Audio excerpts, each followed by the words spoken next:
আসসালামু আলাইকুম।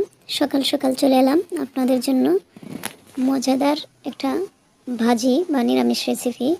আমরা ফানি ফলকে ফল হিসাবে জানি, তো এই ফানি ফলটাকে আবার সবজি হিসাবে আমরা খেতে পারি।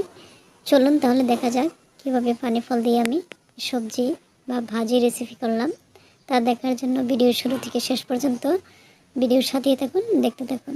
এখানে আমি ভাজির জন্য কিছু ফানি ফল টুকরো করে নিয়েছি, ধুয়ে পরিষ্কার করে কিছু ধনিয়া পাতা কুচি, কাঁচামরিচ চিরা কয়টা এবং একটা পেঁয়াজ কুচি, আর নিয়েছি কিছুটা ফুলকপি ছোটো ছোটো করে টুকরো করে। এবার আমি সবগুলো উপকরণ নিয়ে চুলায় একটা কড়াই বসিয়ে তার মধ্যে পেঁয়াজ কুচিটা দিয়ে দিচ্ছি সামান্য পরিমাণ সাদা তেল, সয়াবিন তেল।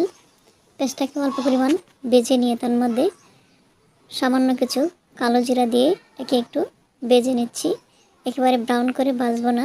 এবার দিয়ে দিচ্ছি পানি ফল টুকরোগুলা, নেড়ে ছেড়ে দিচ্ছি, কেননা কালো জিরাটা পুড়ে গেলে তেতো লাগবে।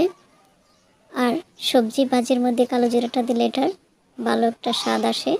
এবার আমি ফুলকপির টুকরোগুলাও দিয়ে ভালোভাবে নেড়ে ছেড়ে উল্টিয়ে পাল্টিয়ে দিয়ে তার মধ্যে দিয়ে দিচ্ছি 1 চামচ পরিমাণ গ্রিন চিলি, কাঁচামরিচ বাটা, আর দিয়ে দিচ্ছি অল্প পরিমাণ হলুদ গুঁড়ো কালারের জন্য, স্বাদ মতো লবণ দিয়ে আবার একটু নেড়ে ছেড়ে দিচ্ছি। উল্টিয়ে পাল্টিয়ে নেড়ে ছেড়ে আমি ডেকে দিচ্ছি 2 মিনিটের জন্য। 2 মিনিট পর ফিরে আসলাম, আবার একটু নেড়ে ছেড়ে দিচ্ছি। এ পর্যায়ে আমি কাঁচামরিচ চিরাগুলো দিয়ে আবার একটু নেড়ে ছেড়ে ডেকে দিচ্ছি আরও 2 মিনিটের মতো। ফিরে আসছি 2 মিনিট পর, আবার একটু নেড়ে ছেড়ে উল্টিয়ে পাল্টিয়ে দিয়ে এখানে দিয়ে দিচ্ছি টালা জিরা গুঁড়া, ধনে এবং মৌরি গুঁড়া।